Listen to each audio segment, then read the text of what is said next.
Welcome to Remembering the Forgotten, a space where leaders think out loud without polish or performance. No scripts, no personas, just what becomes audible when the noise drops and the mind is free to speak for itself. These conversations are not about delivering an insight, they are about thinking together in real time, testing ideas against stillness, letting two open minds stretch each other. The intention is simple: to create a space where clarity can emerge and where listeners don't just consume perspectives, but feel permission to engage their own thinking more honestly. Today, I'm joined by Scott Mason. Scott works at the intersection of identity, leadership, and pressure, not as theory, but as the precise moment when high performing attorneys realize that the story carrying them is also the thing constraining them. This conversation, however, isn't about career coaching or productivity or professional reinvention as a checklist exercise. It's about the myth people live inside, how invisible narratives harden into identity, and what happens when those myths are finally seen clearly enough to lose their authority. Scott is a former attorney, a Columbia Law graduate, a two-time TEDx speaker known as the Myth Slayer. He works with lawyers and leaders who feel the pull towards something truer, but can't yet name what's in the way. But what matters here isn't credentials or frameworks, it's liberation. The moment when self doubt stops masquerading as realism and leadership returns to its natural state, clear, grounded, and unburdened by inherited stories that no longer fit. With that, Scott, thank you so much for being my guest today and welcome to you. Wow. That may be the most poetic and, in the best possible way, theatrical introduction I have ever heard, Marcus. I feel like I have walked through the mist into some sort of mystical space that is beyond time simply by hearing it. It is good to be here. Wow. You're welcome. It's you. Right? It is you. Yes, it is, but presented in a way that is totally unique. I cannot wait for this conversation. Likewise. So before we begin, when I speak of coherence, I'm pointing to a state where nothing inside is in conflict. Body, thoughts, emotions, and action aligned, moving as one. No push, no urgency, no fear driving the moment. And when I speak of stillness, I don't mean silence. I mean the part of you untouched by expectation or performance. The place that knows before the mind tries to manage it. That's the ground I'd like us to meet on today. I'm walking it. Beautiful. Scott, my friend, where can you just be yourself, untouched by expectation or performance? Two spaces.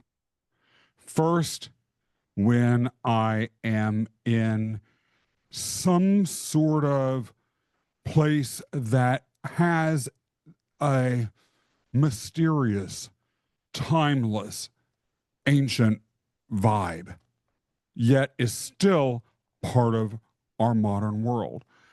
I recall one time riding my bicycle through the backwoods of Cork and Kerry in Ireland. And there was a pathway that I discovered because of a sign that pointed to some ancient stones. But to get to those ancient stones, which were in a field a fair walk away, I Mhm. had to walk through what felt like a primeval forest. As I was stepping one foot after the next through this forest, away from the sunlight, crossing a babbling stream, looking at the mushrooms and the leaves Ah, and the bushes on the ground, not knowing where I was going, I was in that space. The other space, which I'm sure you hear a lot, but it is as true for me as it is for anyone, is in the mind. I spend a significant amount of time every day doing some sort of cross between prayer and meditation. And there is an internal ritual that I engage with to get in, again, the exact same space that you described. And when I'm there, that internal world, everything opens up. And yet, that stillness is at the center, almost like a little dark place of beauty surrounded by a ring of fire. not surprised about this answer from you. I am a little bit interested to know about what brought that question to the fore, Marcus. It's an interesting way to start our conversation. It is literally the question that brings my guest exactly to the place they're supposed to go for the entire conversation to flow. So I can share a secret with you. Good. Quite often, this one question is needed to fill an entire 45 minutes of show because you go so deep, so fast. You go to your safe space. One of the things I like about that question is that it forces thought in a way that many conversation starters don't. And so it makes sense that you would get Mhm, this sort of result. One mhm, thing that I get very bored with, even though I understand its purpose, is small talk. On the one hand, small talk has to happen because when people don't know each other, it's important to sort of warm up and to get that initial sense of vibe. Where it can run off the rails, at least from my perspective, and end up uh, disappointing is if the person isn't able to move beyond that space. Now, one of the things that you did is that you forced, at least in me, uh, a brief journey into the imagination and mhm. then through language into the creation in the outside world of people who might be watching or listening to this show of some sort of liminal space. I obviously can't recreate what I am seeing in my mind, or in the case of that forest, what I experienced as I was walking through it, but I can paint a picture that the person who is listening or watching this experiences and that they create then in their own mind as an allegory for the conversation to go back and forth. And so, what I sort of have to ask myself when I respond to that question and think about what it can possibly bring is, how did it trigger thought and what did it create inside of you? Mhm, mhm. Are you open for a little experiment? Yeah, of course. Close your eyes for a moment, please. I'm doing it right now. Picture yourself, you on that walk through that forest. What did you feel?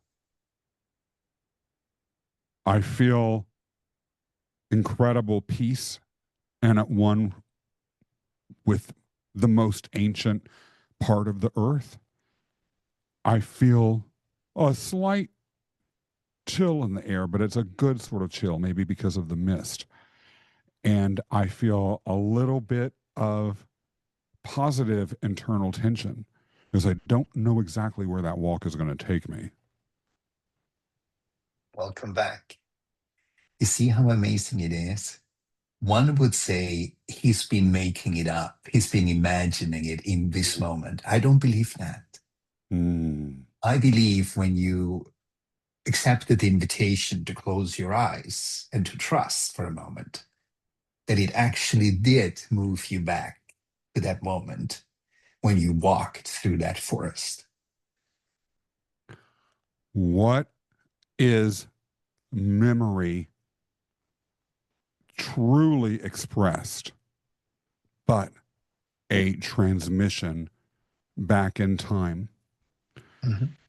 There are those, Marcus, who would say that that is impossible because literally we don't have the ability to move our bodies back into some other random era of Earth's history that has passed. I mean, literally, if we try to do that, we don't even know that the Earth would be in the same place. And we certainly don't have the technology Mhm. from a scientific perspective to do that.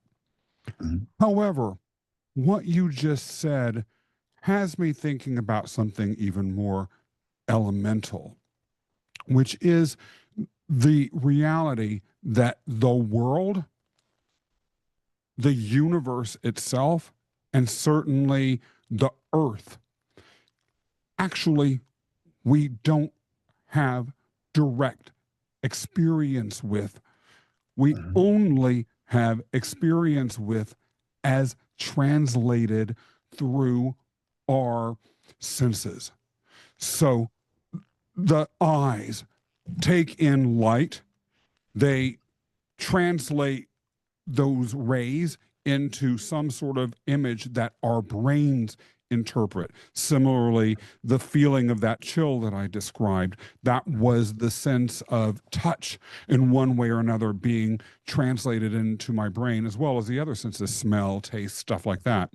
And with that in mind, if we understand our experience of the world purely as brain interpretation of what our senses are bringing to us through interaction that includes certain things, but also excludes certain things that are in the actual quote unquote real world outside of us, literally closing one's eyes and reimagining an experience is taking us back in time.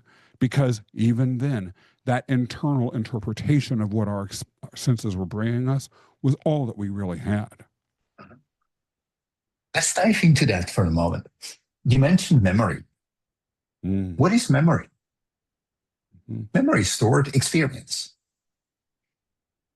Think about back when little Scott, the myth slayer in the making, was 4, 5, 6 years old. If I had done the exact same experiment with little Scott, would he had had such a complex explanation that makes something so mundane of recalling a memory such a complex thing? He would not. Yeah. He would have had closed his eyes and he would bravely and courageously and enthusiastically shared how he felt because he felt himself where he was. Yeah. So there's a reason why I do what I'm doing right now. Because you see, there are these two different thought of school or school of thoughts. It's so funny coming from German, how I switch sometimes. The one school of thought believes once we're born, we forget everything. I personally believe that would be sad. I personally believe every person is born with executive functions in the form of little seeds. I give you two executive functions: creativity and courage. And I can add a third one, curiosity. Quite often, these three go bye-bye at a certain age. They're not to be found until one day in life. Do you agree? Tentatively. Sadly. I suspect initially, I don't disagree with what you said. I have to suspect that maybe both are true. Mhm. Maybe we forget things, but also come in with those three qualities. Way more. I tell you, if the executive functions is literally everything that's required to live a fulfilled life is existence in little seeds. But you know where the thing is?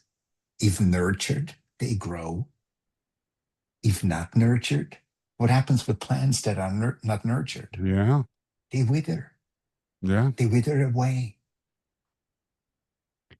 So what I'm basically saying is, if you think about that for a moment, if you follow me for a moment, going back to that time where you were still in the purest form, combined with the entire life's journey you had until today, in my case, it's 53 years, innocence plus the 53 years combined equals the key to a fulfilled life. Think about that for a moment.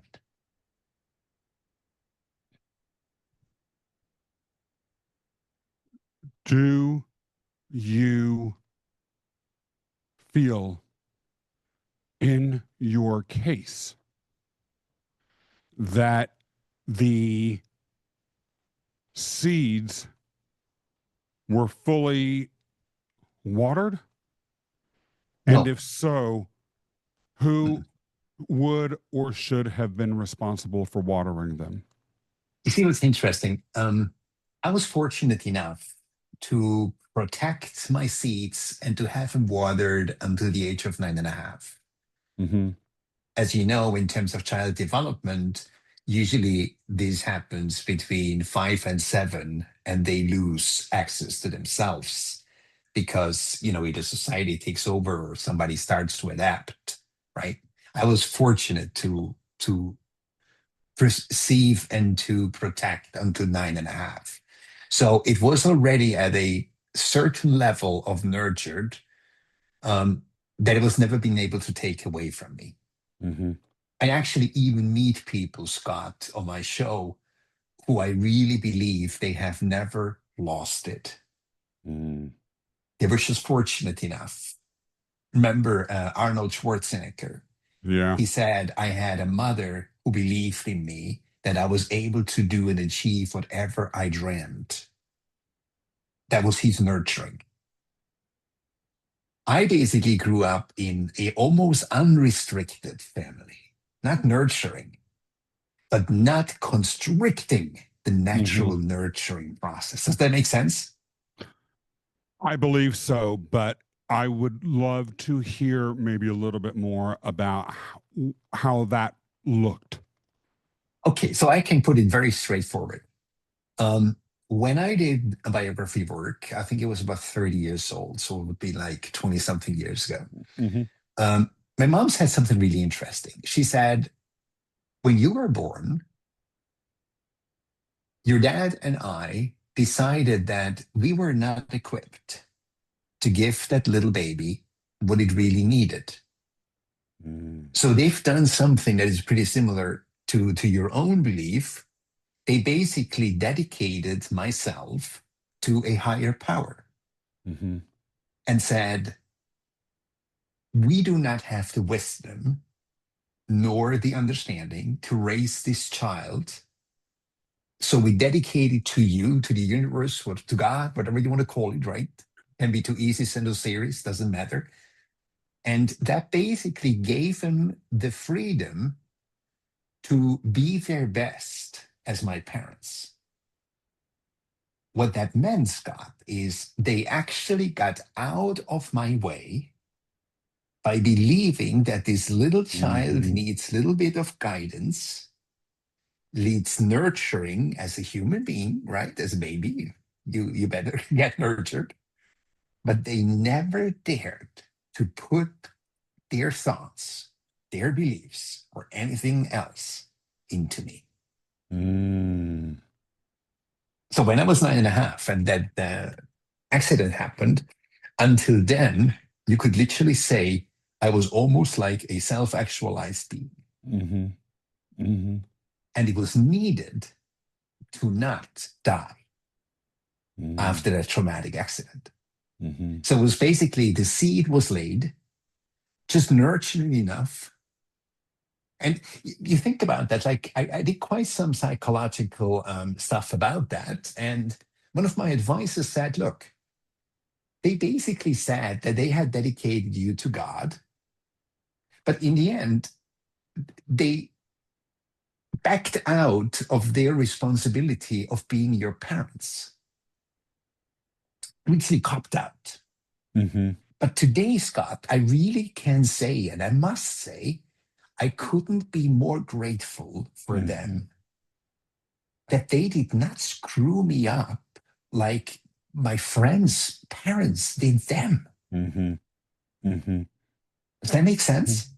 It makes total sense. And when it comes to thinking about how we express these three functions that you mentioned a little bit earlier, it Mhm. what I like about it is that it is showing the power that can come with an unconventional approach to parenting, as Mhm. well as following one's own inner wisdom, Uh-huh. and knowing one's limits, and knowing Mhm. one's knowing that there is a place for humility in Mhm. actions that a lot of times society has some uh, pretty intense judgments around if they're Uh-huh. not performed in a certain way.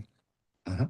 And I can't help but think about what you described with your parents' trajectory in your development and how it ultimately ended up being to your benefit. And then how that plays out in a whole host of other situations in life in which people have power over Uh-huh. others and Uh-huh. can either say, I'm going to do the very best I can and attempt to muddle through and Uh-huh. learn as I go along, which is one approach, to Uh-huh. double down, insist that they have to be the authority and they're going to raise or exercise that power in whatever way is right for Uh-huh. them and then just do that, or to Uh-huh. have the humility to say, I'm not up to this, or my limitations are XYZ. I turn it Uh-huh. over to something greater than me, knowing that and trusting in the overall divine intellect Uh-huh. represented by that power to Uh-huh. guide whatever becomes of the situation or the individuals that they have power over. Uh-huh. I love what you said. You know what's really interesting? When that accident happened, I literally handed over agency to church. I did. And it's not that they took agency from me, which happens quite often in many Mhm. cases, right? No, no, no. I handed it over because I realized, goodness me, if I have now just risked 4 fellow children's lives, church might be up to something when they say I'm not just a danger for myself, because I was a little menace, but that I'm a danger for other people. So I decided at the tender age of 9.5 to hand over agency over myself to church.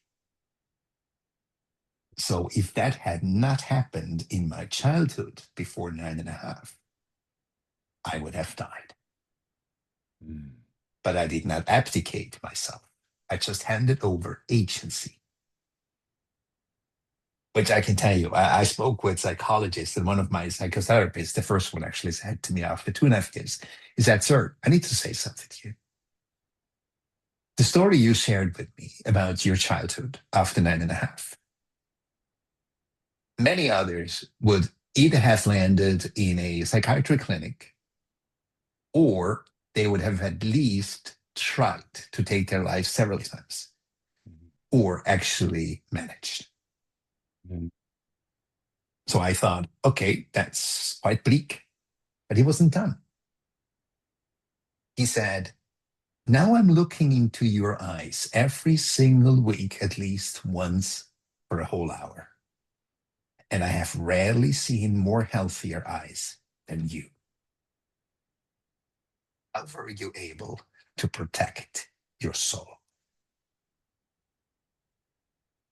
That was the beginning of my quest. Before you go any further, I have to ask, was your turnover of your agency to the church something that just happened, or was it something that you consciously at that age made a decision to do? It's the latter. And if you're interested, I share with you why. I don't see how I couldn't be interested. You opened the door, I want to walk through it. Because I knew if I do not protect what I have built within 9.5 years, they will destroy it. Mhm. Because after the accident, I was literally emotionally and mentally paralyzed. I lost all cognitive thinking and logical thinking. And as you can imagine, it's not the best way for a 9.5 to guard its inner being in that state. So I made a little pact with my inner being that I will bury it in protecting it. And one day I will go back and free it. What I did not know is that that little part in me didn't stay buried, Mm-hmm. but it came with me all the time. Mm. So I needed to do it consciously. Was there a moment when you realized that it had been there all along, Marcus? Yeah, How did that feel? it was in phases, Scott. At first, and this will be so fascinating when I come on as a guest for you on your show. You'll see Mm-hmm. why now.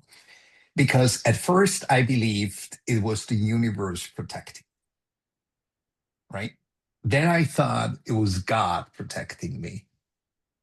And in the end, I came to the understanding it was all me all along.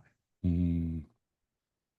And that was powerful, humbling, and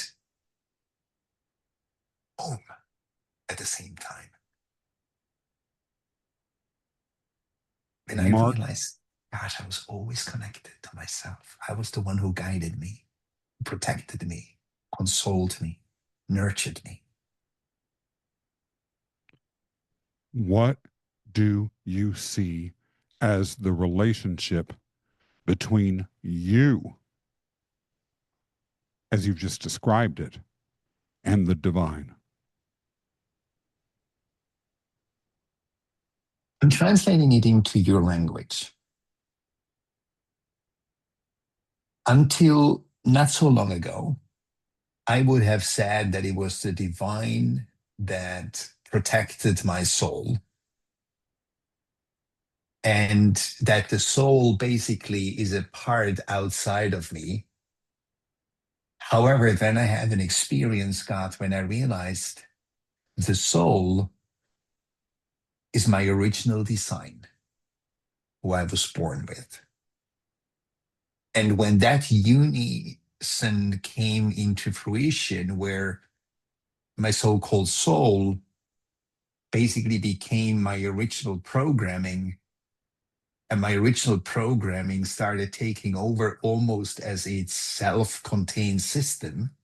Yes. that's when my life became worth living again.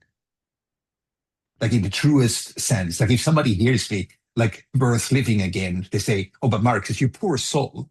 No, no, no, no. I was at quite some level, but when I understood that this was all me all the time, that's when a sense of trueness started taking place in me, where I say, and I told you a little bit in the pre-call, I literally went through 12 months of a journey where I lost everything, shed everything, every illusion, every belief, whatever I ever had. And I got to the point where I said, you know what? This is my original design. There's only stillness and nothing else.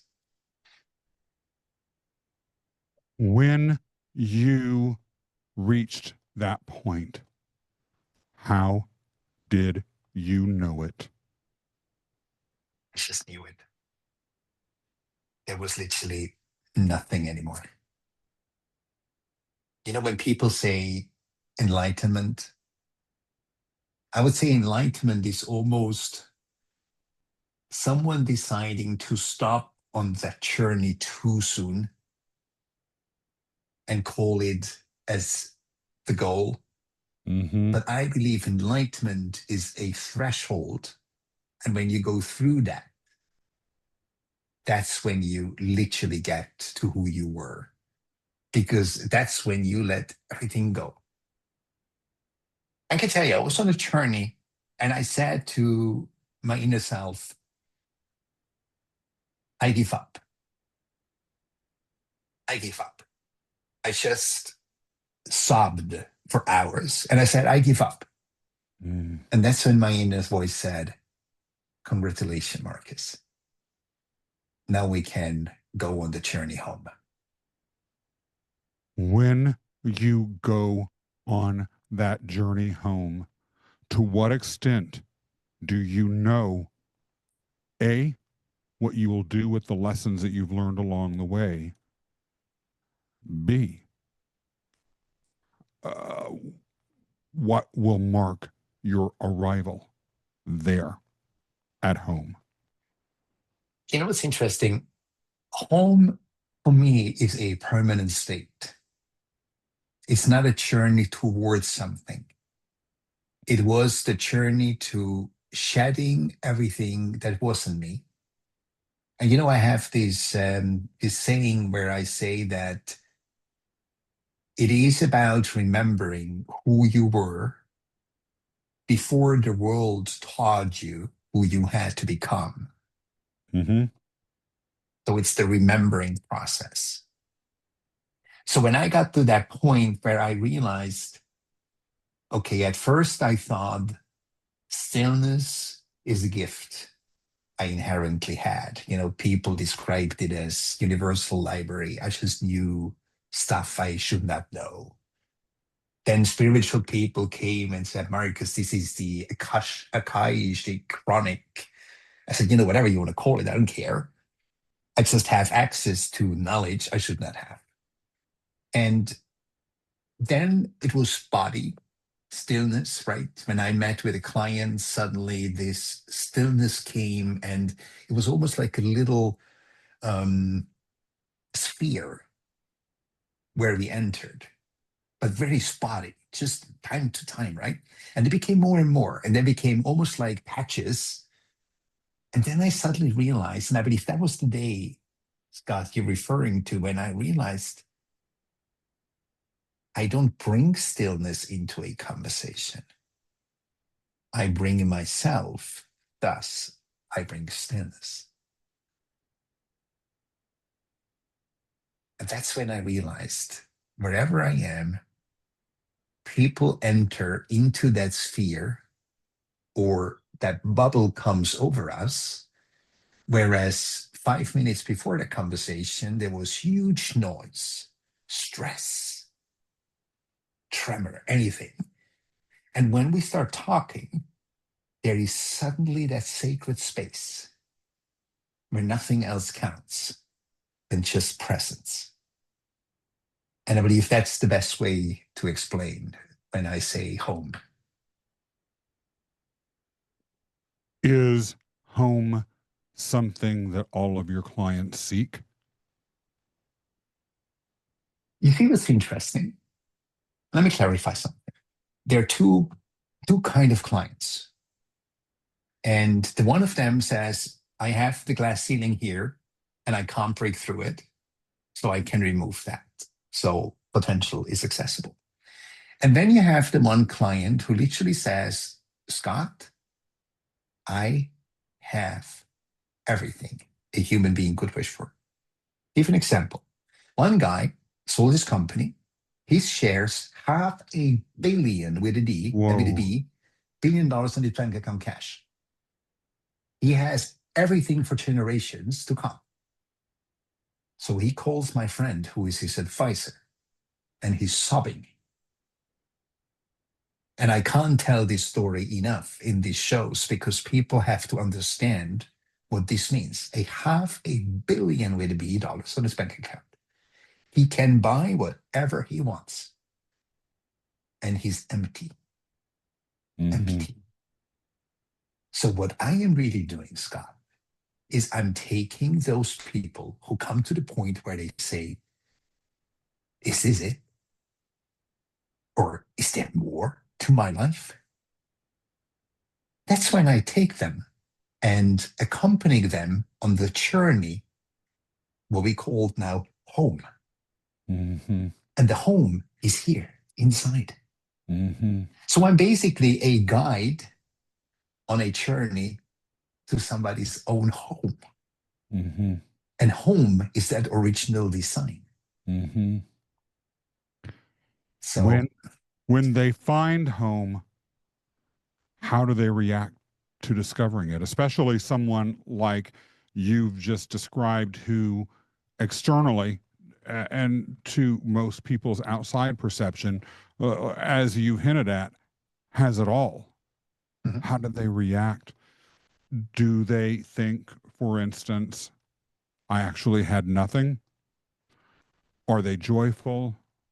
What changes in their lives? I would say what happens in the very beginning, it is almost an overwhelm. Because imagine you have been, in my case, on a 53-year-old journey,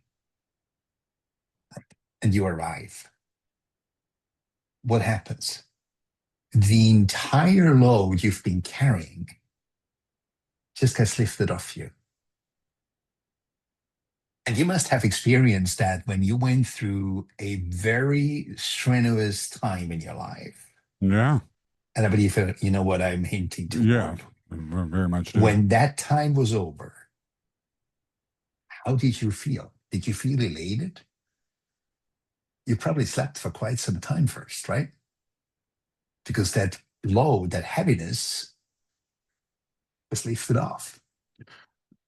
And yet I can't help but wonder, and this was in my case, certainly, but I'm curious as to other people's cases.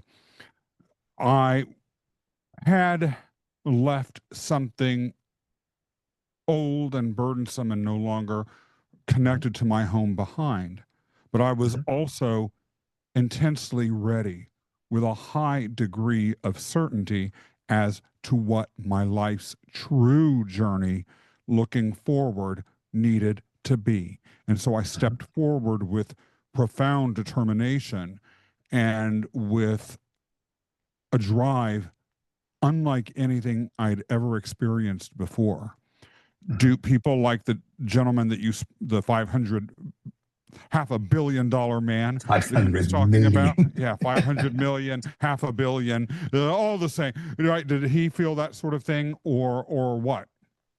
You know what's interesting?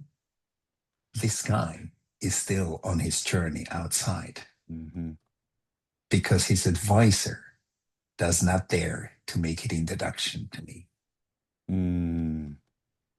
Imagine that. And this is where I needed to learn. Either someone is ready and they will meet me at the right time. Yeah. Or even if I know that this guy might be so tormented right now. And I do not know how he would feel if he knew that his advisor is blocking that door by Yeah. not making the intro. And I said, no, it's not the advisor blocking that door. It's that person not being ready yet Yeah. for that final step. Yeah. But I can tell you, the best representative of what I'm talking about is myself. When that happened, I can tell you it felt like it's freedom. But now I tell you something which might surprise you. I call your language for a moment. The universe told me, Marcus, you are now like a freshly brewed tea, high quality. Guess what? Now the steeping process sets in, right? And guess what? Oh, Marcus, now we need to do a new brew with the old one that's steeped. Now we have another steeping process, right? So it's either you are ready when you land, or that landing is actually only the beginning. Right. Right. And only by this week, basically, I received the go from inside that I am at that point where the steeping process is over, where I can really start serving the world. After 12 months, Scott, 12 months. Let's be honest. The journeys to ourselves, whatever your process is to get there, is never at the snap of a finger. It's called a journey Yes. because Oh, it yes. takes time. Yeah. I didn't go from the road through that forest to find those ancient stones without wandering, without getting my feet wet, without having to clear aside a lot of bramble, and as I mentioned, without some uncertainty. I didn't even know when the forest would end. I enjoyed it and it was at my center, but Yeah. it was rewarding seeing the stone because of the beauty and what I learned, as well as the mystery of not knowing when the process to get to that stone would be over. That made it all part of a package of experiences that, thanks to that introductory question that you had, I got to travel through time and re-experience today, That and was so maybe even take beautiful. some other people there too. You will definitely have to watch this episode. You should see your face now. When you started telling me, I saw this young Scott, the future myth slayer, speaking through that one today. So beautiful. Thank you. Scott, I have one more question for you. Speak. And this is it. It's a deep one. Yes. If someone feels overwhelmed right now, what would you want them to return to?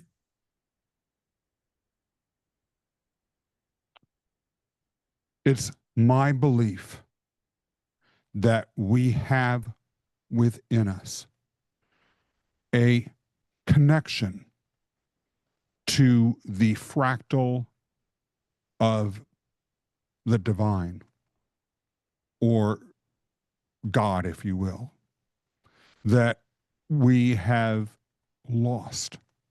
And as you talked about with the executive functions, have not had the chance to be nurtured, or have not had the opportunity due to circumstance to have had their development turned over to the divine. If they feel that reconnection, if they understand and have clarity, if the metaphorical light of the sun that was on the other side of that forest shines on their face so they can see their own new path going forward, they will have achieved what you just asked about. Beautiful. Scott, thank you so much for having been my guest. It's been a great pleasure. Thank you for having me, Marcus. This was Remembering the Forgotten, a conversation held in clarity, not performance. If something in this exchange shifted how you see, let it stay with you. A few quiet pointers are waiting below.